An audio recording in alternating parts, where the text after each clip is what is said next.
Empat sahabat itu bernama Andi, Bayu, Cita, dan Dian. Mereka sudah bersahabat sejak kecil. Mereka berbagi suka dan duka bersama. Tawa mereka menggema di setiap sudut kota. Mereka memiliki satu teman lagi, Elang. Elang adalah penggagas semua petualangan mereka. Sayangnya, Elang telah tiada. Dia menghilang secara misterius saat mendaki Gunung Rinjani. Kehilangan Elang meninggalkan luka mendalam. Mereka merasa ada yang hilang dalam hidup mereka. Elang seperti bintang yang menerangi jalan mereka. Tanpa Elang, mereka merasa tersesat. Mereka merindukan semangat petualangan Elang. Mereka merindukan kehadirannya yang selalu menghidupkan suasana. Setahun berlalu sejak kepergian Elang. Andi, Bayu, Cita, dan Dian memutuskan untuk mengenang sahabat mereka. Mereka ingin melakukan sesuatu yang spesial. Sesuatu yang akan membuat Elang bangga. Mereka sepakat untuk mendaki Gunung Rinjani. Gunung yang menjadi saksi bisu hilangnya Elang. Mereka berharap pendakian ini akan membawa mereka lebih dekat dengan Elang. Mereka ingin merasakan apa yang Elang rasakan saat mendaki gunung itu. Mereka juga berharap menemukan jawaban atas hilangnya Elang. Meskipun hanya setitik harapan, mereka ingin memperjuangkannya. Gunung Rinjani seakan membisikkan sebuah panggilan. Panggilan untuk mengungkap misteri hilangnya Elang. Keempat sahabat itu merasakannya. Mereka memutuskan untuk menjawab panggilan itu. Mereka akan mendaki Rinjani. Mereka akan mencari jawaban. Persiapan pun dimulai. Mereka berlatih fisik dengan giat. Mereka mempelajari jalur pendakian dengan cermat. Mereka mempersiapkan peralatan dengan teliti. Mereka tidak ingin mengambil risiko, apalagi di gunung yang telah merenggut sahabat mereka.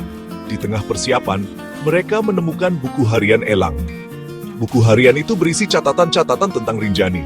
Ada coretan peta, sketsa, dan puisi. Yang paling menarik perhatian mereka adalah sebuah kalimat, "Ada rahasia di balik keindahanmu, Rinjani." Kalimat itu membakar semangat mereka. Mereka semakin yakin ada misteri yang menyelimuti hilangnya Elang. Semangat mereka membara, tekad mereka bulat. Mereka akan menaklukkan Rinjani. Mereka akan mengungkap misteri hilangnya Elang. Mereka percaya Elang akan selalu bersama mereka dalam setiap langkah kaki mereka. Perjalanan dimulai.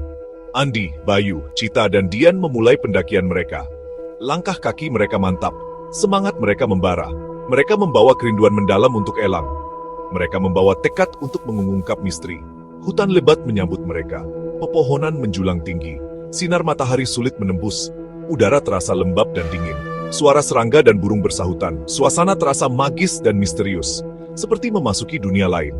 Tantangan demi tantangan mereka hadapi. Tanjakan terjal, turunan curam, jalur berbatu. Namun, mereka tidak menyerah. Mereka saling membantu. Mereka saling menyemangati. Mereka ingat tujuan mereka. Mereka ingat Elang. Di setiap pos peristirahatan, mereka beristirahat sejenak, mengisi tenaga, menikmati keindahan alam, dan mengenang Elang. Mereka berbagi cerita tentang Elang. Mereka tertawa bersama. Mereka menangis bersama. Mereka merasa Elang hadir di tengah-tengah mereka. Hari berganti malam, pendakian terus berlanjut. Semakin tinggi mereka mendaki, semakin berat tantangannya. Udara semakin tipis, suhu semakin dingin, tenaga mereka semakin terkuras. Di tengah kelelahan, mereka menemukan sesuatu. Sebuah kalung. Kalung itu terbuat dari kayu dengan ukiran unik. Mereka mengenal kalung itu. Kalung itu milik Elang. Kalung yang selalu Elang kenakan. Jantung mereka berdebar kencang. Pertanyaan demi pertanyaan muncul di benak mereka. Bagaimana bisa kalung Elang ada di sini? Tanya Andi. Matanya terpaku pada kalung kayu itu. Apa Elang pernah melewati jalur ini? Tambah Bayu, meneliti jejak-jejak di sekitar mereka. Ini pasti petunjuk, seru Cita, berusaha meyakinkan teman-temannya. Dian, yang sedari tadi terdiam, akhirnya angkat bicara. Kita harus terus mencari, mungkin ada petunjuk lain. Suaranya terdengar lirih, namun penuh tekad. Penemuan kalung itu membakar semangat mereka. Mereka semakin yakin